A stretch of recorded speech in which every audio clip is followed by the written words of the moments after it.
ሄሎ ዛሬ ደግሞ የዶሮ አገነጣጠል ነው ማሳያችሁ። ይሄን ቪዲዮ ሪፖስት ሼር እና ኮፒ ሊንክ አድርጉ፣ ለብዙ ይጠቅማል ብዬ አስባለሁ። ወደ አሰራሩ መጀመሪያ ላይ የምናደርገው እግሩን ከሰውነቱ እንለያለን። እንደምታዩት ትይዙትና ወደ ውጭ ስትገለብጡት አጥንቱ ራሱ ፍልቅቅ ብሎ ይወጣል። ያ ከሆነ በኋላ ላይ በሳለ ቢላ መስመሩን ተከትላችሁ ትሰነጥቁታላችሁ። በላይ በኩልም ትንሽ ኢንሴሽን ካደረጋችሁለት በኋላ ስትስቡት ራሱ ተከትሎ ይወጣላችኋል። በሁለቱም በኩል ያንን ካደረጋችሁ በኋላ በሌላ ቃል ታስቀምጡና ቀጣይ ደግሞ ወደ ክንፉን ገባለን ማለት ነው።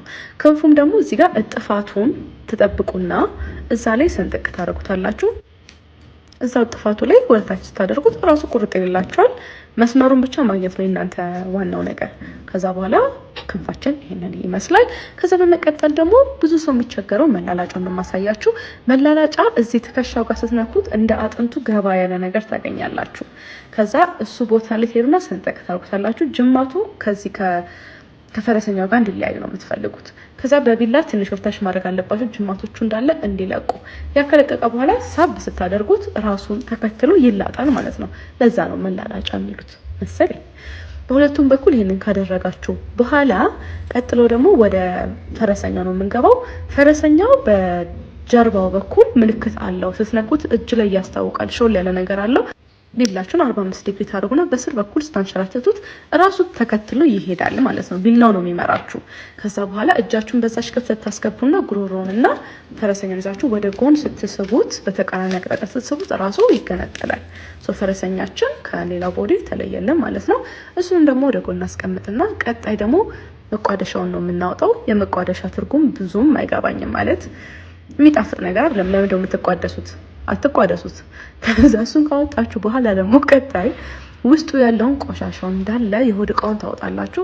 አንዳንድ ጊዜ ጉበቱን ጠብሶ ይበላሉ ሰዓት ላይ። እኔ ግን አልጠቀመውም። ሌላ መጠንቀቅ ያለባችሁ ጉበቱ ጋር ሐሞት ስላለ በምታወጡ ሰዓት ሐሞቱ እንዳይፈስባችሁ ተጠንቀቁ። ምክንያቱም በጣም ይመራል፣ ስጋውንም ሊያመርባችሁ ይችላል። ከዛ ይሄ ጀርባውን በዚህ ቆርጠን እንለየዋለን። መጨረሻ ላይ ደግሞ ሌሎቹ እንዴት እንደሚቆራረጡ አሳያችኋለሁ። ይሄንን ሪብ ኬጁን አልፈልገውም፣ ቆሻሻ ነው፣ እንጥለዋለን። አንዳንድ ሰዎች ያስገባሉ፣ አንዳንድ ክፍለ ሀገራት ላይ የሚገባል። እኔ ግን ስለማልጠቀመው ጥየዋለሁ። ከዛ መጀመሪያ ላይ እኔ ኦፍ ካሜራ ጽድት አድርጌ አጥቤዋለሁ፣ ደግሞ እንዲወጣ እንዳይዘጋብኝ ቲክቶክ ብዬ አላስገባሁትም። በመቀጠል የምናደርገው መቋደሻ ውስጥ ያለውን ቆሻሻ ማውጣት ነው። እኔ ወርቅ አገኛለሁ ብዬ ያገኘሁት የታኘከ በቆሎ ነበር። ብቻ አራግፍ ያወጣውን ቆሻሻውን በጣም ደስ ይለኝ ነበር ነው መንዳገር ሞሉን። ከዛ በደንብ አድርጋችሁ በጣም ብዙ ጊዜ ልፋጩን ምኑን ማጽራት አለባችሁ። ከዛ በኋላ ደሙ እንዳለ ሲወጣላችሁ፣ ይሄ ላይ ወለ ተለጣጠፈው ደም ሲወጣ እንዴት እንደሚቆራረጥ ደግሞ ላሳያችሁ። ጀርባውን የመሐከለኛውን መታወትን እናስወጣትና እንጥላታለን። ጉሮሮውን ደግሞ በላባ ወይም ደግሞ ረጅም እንጨት እናወጣዋለን ውስጡን ማለት ነው። ከዛ ደግሞ ፈረሰኛውን እዚህ ጋር እንደምታዩት እናነሳለታለን። ታፋውንና እግሩን እንፍቃለን። ክንፉን ደግሞ ጠርዙ ላይ ያለውን ቆዳውን እናነሳለን። እችኛውን ደግሞ ልጠን እናነሳትና የውስጠኛውን ደግሞ ካጠብን በኋላ በቢላ ፍቅ እናነሳዋለን። እንዳጋጣሚ ሆኖ እሱን ፓርት አልቀረስኩትም፣ ግን የችኛው ከውስጥ ያለችውን ደግሞ ሸካራዋ መነሳት አለባት። እዚህ ጋር ፈረሰኛውን መስመሩን ተከትላችሁ ራሱ ይሄ ስስት ያለው አለ አይደለ? ሰንጥቃችሁት እንዲህ በቀላሉ በእጃችሁ ስበር ይልላችኋል። በእጃችሁ በጣችሁ ማውጣት ነው። ይሄን ይመስላል ፈረሰኛው። ቀጥሎ ደግሞ ጉሮሮን ደግሞ እኔ ላባ ስለነበረኝ በስኪወር ወይም ደግሞ ረጅም ስቲክን የተጠቀምኩት። በአንዱ ሳይድ አስገብታችሁ በሌላ በኩል ስታስወጡት ውስጥ ያለውን ቆሻሻ እንዳለ ይዞላችሁ ይወጣል።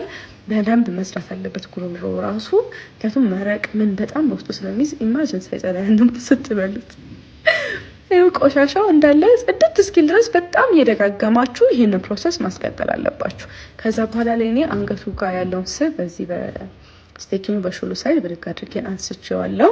ከዛ ቀጣዩ ደግሞ ወደ ጀርባው ነው። ጀርባው ላይ እቺን ጭራውን መተን እንጥላትና ከዛ በኋላ መሀለኛውን ደግሞ እንደምታዩት በእጃችሁ እንዲቃስ ታርጉት። ስብር ይላል፣ ስስ ነው። የዳረኛው ግን ትንሽ ስለሚያስቸግር በቢላ በትመቱት አሪፍ ነው። ይሄኛውን እንጥለዋለን ማለት ነው። ከዛ እንግዲህ ዶሯችን ይሄንን መስሏል። የቀረው ምንድነው? መፋቅ። በደንብ አድርገን ልፋጩ እንዲወጣልን እጃችን ላይ አድርገን እንፍቀዋለን። ቢላ እንዳይቆርጣችሁ ተጠንቀቁ። ሌላ ደግሞ መክተፊያ ያደርጋችሁ መፋቅ ትችላላችሁ። እኔ ምንጭ እንደዚህ ስለሆነ ነው። ከዛ ውሃ እያደረጋችሁ ቾፍ እያደረጋችሁ በደንብ ታጠቁታላችሁ። መጀመሪያ በውሃ ጽድት ማለት አለበት፣ ሎሚ ምንም ከማድረጋችሁ በፊት በደንብ አጥባችሁት ንጹህ ሲወጣላችሁ አጥንቱን መሰባበር ትጀምራላችሁ። ይሄ ታፋውንና እግሩን እንለያለን። ራሱ ስጋውን አስተውላችሁ ብታዩት መስመር አለው፣ የራሱ እጥፋትም አለው። እጥፋት ላይ ትሄዱና ተሰነቁ ታውቁታላችሁ። እዚህ ጋር እንደምታዩት ማለት ነው ይታያችኋል የቱ ጋር መገጣጠሚያው የቱ ጋር እንደሆነ። ያቺን ክፍተት ተከትላችሁ ስቆርጡት በአንድ ቁርጥ ይላል። መከትከት ምን አይፈልግም። ታፋውና እግሩን በሁለቱም በኩል ያለውን እንደዚህ ከለየን በኋላ ቀጣይ ደግሞ ወደ እንትኑ ነው የምንገባው። እግሩን ወደ መስበርና ይሄ ጠርዝ ላይ ያሉትን አጥንቶች መተን እናስወጣለን። ለምን አንድ ውስጥ ያለው ደም እንዲወጣ፣ ሁለት ደግሞ በምንሰራበት ሰዓት መረቅ ውስጥ ድረስ እንዲገባ። ጠርዙን ከሰበሩን በኋላ ደግሞ የነዚህን ደግሞ አመገጣጥም ያለው ካርትሌጅ ፓርቱን እና ትንሽ ያጥንቱን ነው የምናነሳው። ሙሉን አናነሳውም። ሙሉን ካነሳነ በሚበስል ሰዓት ስጋው ከአጥንቱ ሊሾልክብን ስለሚችል ጠርዙን ብቻ እንደምታዩት መታ አድርገን ነው የምናወጣው። በታች በኩል ያለውን ግን ሙሉን ስብር አድርገን እናወጣዋለን። ሱባን ላይ ደግፍልናል ማለት ነው። ከዛ ቀጥሎ ደግሞ መላላጫው ላይ ያለውንም ጠርዙን አጥንት እንዳሆኑ እንደመታኑ አድርገን ምትት ያደረገን እናወጣዋለን። ከዛ ጉሮሮን ደግሞ በምንፈልገው ሳይዝ እንቆራረጣለን። ብዙ ትላልቅ ባይሆን ይመከራል። ከዛ እሱን ወደ ጎን ካደረግን በኋላ ድጋሚ አጠባ ውስጥ እንገባለን። ንጹህ ውሃ እስኪወጣው ድረስ ካጠበን በኋላ ሎሚ እናደርጋለን። ሎሚውን ከሰነጠቅንና ከጨመቀን በኋላ በራሱ በሎሚው ስጋዎቹን እያነሳን እሽት አድርገን እናጥበዋለን። አንዳንድ ጊዜ ጠላም ጠጀም ሽንኩርትም ይደረጋል ሽታው እንዲጠፋ ጥሩ ነው። እኔ ግን በሳቱ ያለኝ ሎሚና ጨው ብቻ ስለነበር ሎሚና ጨው ያደረኩበት።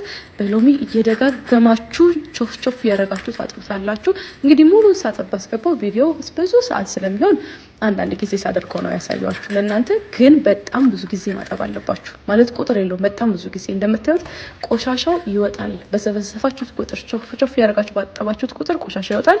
ሎሚውን እየቀየራችሁ እቃችሁን እያጠባችሁ ከስር ታጸርቱና እንደዚህ ንጹህ ሲሆንላችሁ ድጋሚ ጨውና ሎሚ አድርጋችሁ ተዘፍዝፉታላችሁ። እንደምትገዙት ዶሮ የምታስቀምጡት ሰዓት ይወሰናል። የወላይታ የሀበሻ የፈረንጅ ሲሆን የስጋቸው አይነት ልስላሴው ስለሚለያይ ጨውና ሎሚው አንድ ላይ ሲሆን በጣም ሊበላባችሁና ሊሳሳ ይችላል። ስለዚህ እሱን በመሃል እያያችሁት እንደምትበት መቋደሻው ልጨዋለሁ።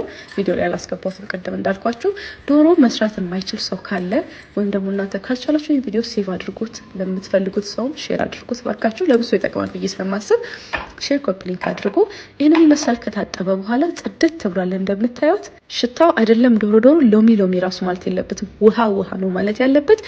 ዛሬ ዶሮ ማረዴን ተከትሎ የዶሮ ብልቶችን እነግራችኋለሁ። በእኛ አካባቢ ያለውን ነው የምነግራችሁ። ከተሳሳትኩኝ እናንተ ታርሙኛላችሁ።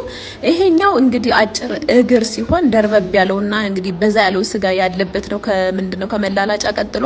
ይሄኛው ደግሞ ጀርባ ሲሆን ላቷ ማብራና ያለች ወይም ደግሞ አንዱን ሳድ ላይ ሰጥ ማለት እንችላለን። ይሄኛው ደግሞ እንግዲህ በጣም አስፈላጊውና ምርጡ ስጋ ማለት መላላጫ ነው። ይችኛዋ ክንፍ ነች። ከዛ ቀጥሎ ደግሞ ይሄኛው አንገት ነው። ያው በእኛ አካባቢ ለሶስት ነው የሚቆረጥ። ይሄ መቋደሻ ይባላል በእኛ አካባቢ። ከዛ ይሄኛው ልብ ነው።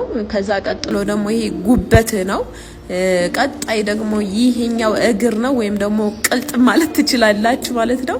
ይሄኛው ደግሞ ፈረሰኛ ነው። አረ ፈረሰኛ ትላለህ። አብራችሁ ስለቆያችሁ አመሰግናለሁ። ባይ